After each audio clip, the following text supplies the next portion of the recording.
Look at the institutions protecting you right now. Your HR department, the corporate oversight boards, those rigorous background checks you have to pass literally just to get your foot in the door. You trust them to keep you safe, right? Well, what if I told you that the more powerful a person becomes, the more those exact safety nets actively work to protect them from you?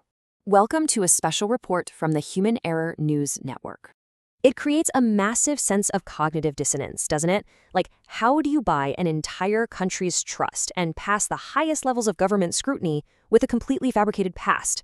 I really need you to hold on to that feeling of unease right now, because the answer is hiding in plain sight.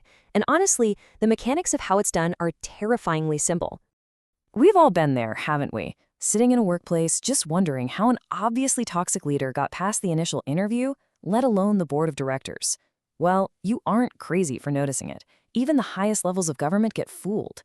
Just look at this finding from an official 1988 Department of Trade and Industry report regarding the owners of the iconic Harrods department store. The regulators concluded they, quote, dishonestly represented their origins, their wealth, their business interests, end quote. Yet, despite this unbelievably damning official finding, the oversight committees were somehow blinded and the business acquisitions went through anyway. Human error at a systemic level absolutely protects the powerful, and in this explainer, we're going to break down exactly how it happens.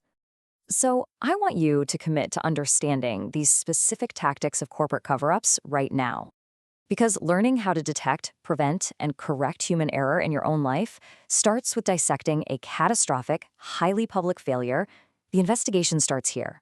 Let's open the case file for this explainer and see how an entire empire was literally built on a mirage. The sheer audacity of the deception is just staggering. To take control of the House of Fraser Group back in 1985, which owned Harrods, by the way, Mohamed Al-Fayed had to convince the British government he had the massive assets to back it up. So he claimed he came from a billion-dollar Egyptian shipping dynasty with centuries of old money. Sounds great, right? Well, the reality? He actually started out as a teenage Coca-Cola street vendor in Alexandria. Now, rival businessman Tiny Rowland spent millions of dollars employing private detectives and journalists and unearthing this exact truth. He actually handed the proof straight to the government, resulting in that intense DTI report we just discussed. But the system failed. The government let the deal go through anyway. Why? Because the illusion was just too well funded. So how do we dismantle a shield like this? We have to recognize the playbook.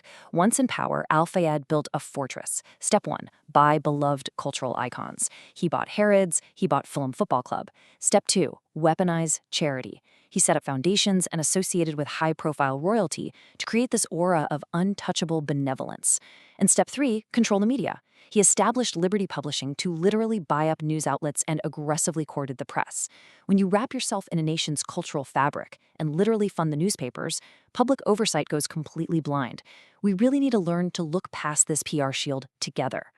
But let's shift gears here and raise the stakes a bit, because behind that carefully curated philanthropic shield was a truly terrifying reality. Just recently, current Harrods managing director Michael Ward admitted that Al-Fayed presided over, quote, a toxic culture of secrecy, intimidation, fear of repercussion, and sexual misconduct. This brilliantly illustrates the ultimate cognitive dissonance for us. The public saw a smiling benefactor handing out money to charities, but the employees inside the store were trapped in a highly controlled, deeply abusive nightmare. Let's move to the next piece of evidence and see how this builds into institutional toxicity. How does a corporate HR department fail so catastrophically?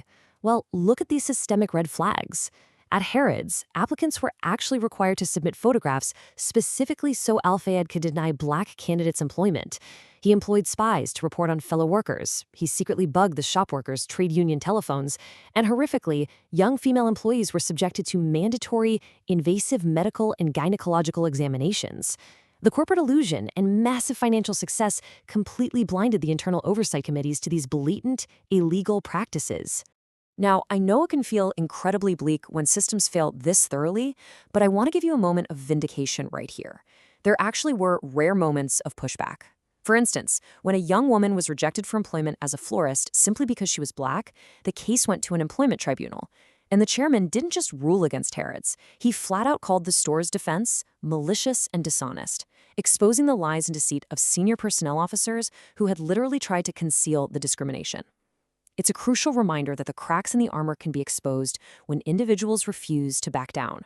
So that brings us to a crucial point. Why didn't the whole house of cards just fall right then and there? Well, because of the mechanism of suppression. Al-Fayed weaponized his vast wealth. When Maureen Orth published a piece in Vanity Fair in 1995 detailing his predatory behavior, he immediately launched aggressive libel suits to lock the evidence away. He used his corporate security chief, who was a former Metropolitan Police officer, by the way, to allegedly intimidate witnesses and surveil whistleblowers. He even offered cash for stolen documents to compromise his enemies.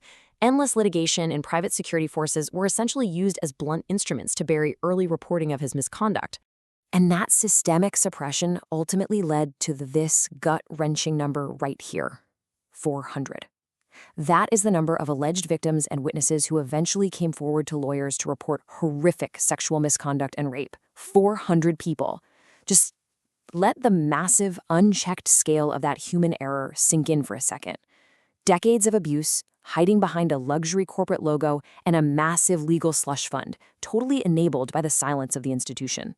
The collapse of that empire is still playing out in real time. Right now, Harrods is in the process of settling over 250 compensation claims across 5 different decades. Think about that timeline for a moment.